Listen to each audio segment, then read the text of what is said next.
여러분들의 하비 라이프를 풍족하게 유칼립투스 연구소 최초의 스페이스 마린 군단이자 알려져선 안 될 비밀을 가진 냉혹하고 근엄한 죽음의 천사들. 이 영상은 다큐엔젤을 쉽고 효과적으로 표현하는 방법에 대한 가이드입니다. 먼저 블랙 서페이서로 준비된 모델 위에 칼리반 그린과 큰 둥근 붓을 이용하여 베이스 코트를 진행해줍니다. 도료가 뭉쳐 디테일을 죽이지 않게 팔레트 위에 도료의 양을 조절하여 도색해줍니다. 다크엔젤이라는 이름의 어두운 느낌과 파워아머의 컬러가 원래 녹색이 아닌 검정색이었다는 설정을 살리기 위해 빛을 받는 위쪽 부분과 튀어나온 부분에 드라이 브러쉬를 하는 요령으로 베이스 코트를 진행해 짙은 녹색과 검정색의 그라데이션을 만들어줍니다. 다음으로 워프스톤 글로우를 이용해 하이라이트를 표현해줍니다.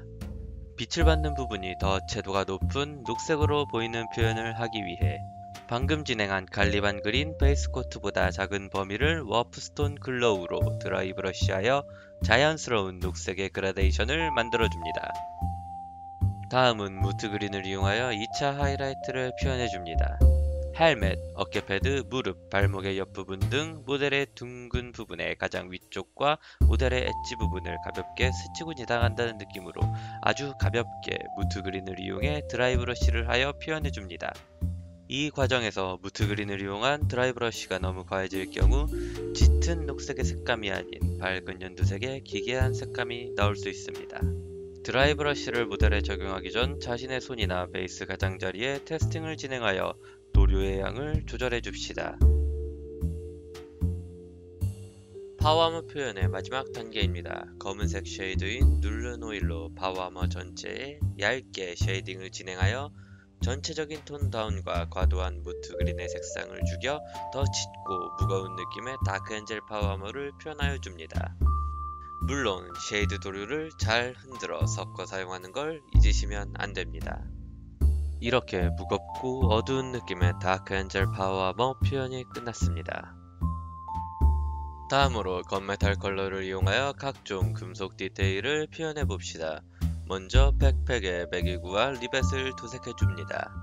리벳은 붓 끝으로 가볍게 점을 찍듯 터치하는 것으로 쉽게 표현이 가능합니다.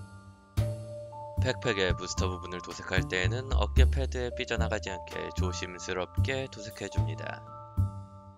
헬멧의 귀 부분과 그곳에서 연결되는 파이프도 건메탈 컬러로 도색해줍니다. 뒤쪽 권총집에 꽂힌 볼트 피스톨의 손잡이도 마찬가지로 건메탈 컬러로 도색해줍니다.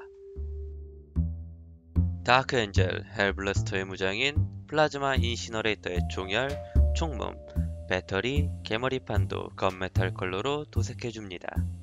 넓은 부분이 있으니 얼룩이 생기지 않게 얇게 두세 번에 걸쳐 깔끔하고 꼼꼼하게 건메탈 컬러를 올려줍시다. 메탈릭 도료를 사용하기 전 완벽한 메탈릭 효과를 얻기 위해 도료를 잘 흔들어 입자를 잘 섞어주시는 것도 잊으시면 안됩니다.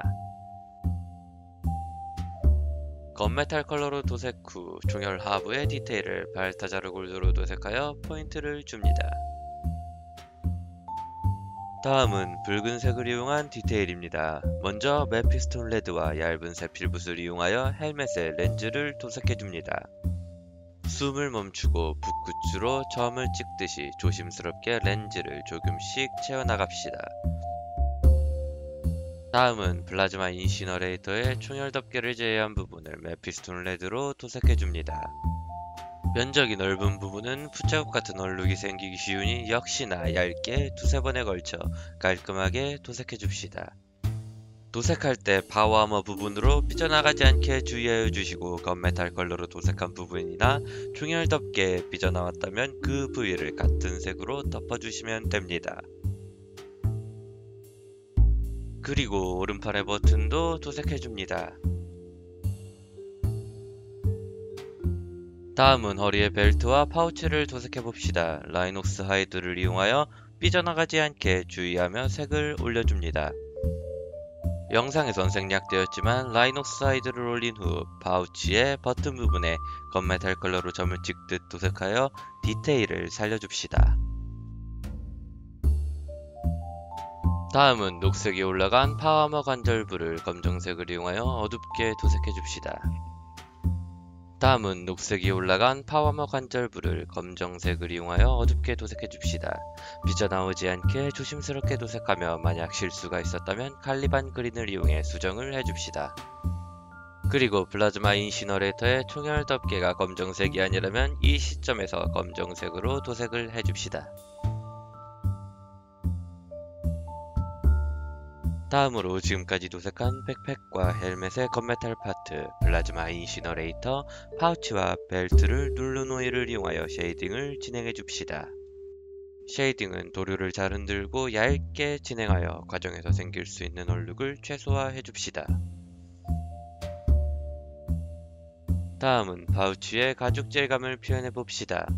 레더 브라운 컬러와 얇은 세필붓을 이용하여 파우치의 가장자리 엣지 부분에 점을 찍듯이 터치를 이어나가 가죽의 질감을 표현해 줍니다.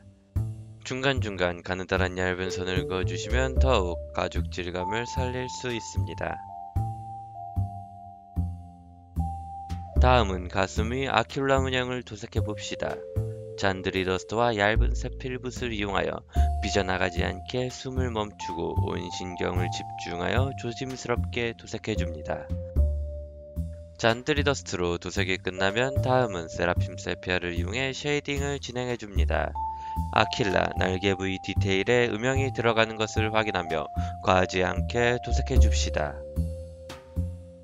마지막으로 우샤부티본을 이용하여 하이라이트를 넣어줍니다. 깃털 사이사이의 음영 부분을 조금씩 남겨 문양의 입체감을 살려줍시다. 이 아큘라 파트가 이번 가이드에서 가장 어려운 부분이니 서두르지 마시고 천천히 인내심을 가지고 진행하시면 반드시 멋진 결과물을 얻으실 수 있을 겁니다. 다음은 플라즈마 웨폰의 꽃 플라즈마 이펙트입니다. 먼저 플라즈마 코일 부분을 셀레스트라 그레이를 이용해 꼼꼼히 도색을 해줍니다. 주변에 살짝은 삐져나와도 괜찮으니 검은색이 보이지 않도록 확실하게 색을 올려줍시다. 물론 디테일을 가리지 않게 얇게 여러 번에 걸쳐서 말이죠. 회색으로 코일을 덮은 뒤 코일에 튀어나온 녀석들을 하얀색을 이용해 도색을 해줍니다. 회색과 하얀색의 색 차이를 명확히 해야 다음 사용할 테크닉의 효과가 극대화되니 꼼꼼하게 진행해 줍시다. 다음은 애서매틱 블루와 콘트라스트 미디움 혹은 바이오 에어브러시 신너를 1:1 비율로 섞어 플라즈마 코일 부분에 도색해줍니다. 신너와 콘트라스트 도료를 섞어주어 투명도가 올라간 도료가 밑색의 영향을 크게 받게 되어 자연스럽게 음영이 생겨나 쉽게 플라즈마 효과를 표현할 수 있습니다. 플라즈마 효과를 좀 더 살리기 위해 도료가 완전히 건조된 후 이번엔 신너를 섞지 않은 애서매틱 블루를 이용하여 측면 절반 정도 아래를 도색해 줍시다. 마지막으로 하얀색을 이용해 안쪽 푸른 부분에 도료가 들어가지 않게 조심스럽게 코일 상부를 도색해 주시면 완성입니다. 지금까지 쉽고 효과적으로 플라즈마 효과와 무겁고 어두운 느낌의 다크 엔젤을 표현하는 방법에 대한 가이드였습니다. 마지막으로 이번 가이드에서 완성된 다크 엔젤 헬 블래스터를 감상하시며 저는 다음 영상에서 다시 만나 뵙도록 하겠습니다.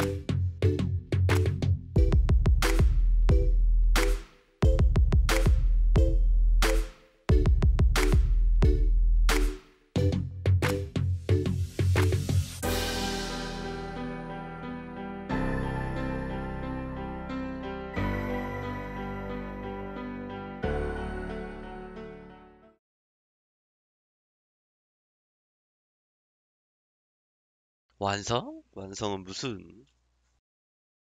이게 완성이지 이게. 아씨 데칼은 또 언제 다 붙여 이거. 베이스도 올려줘야 되고.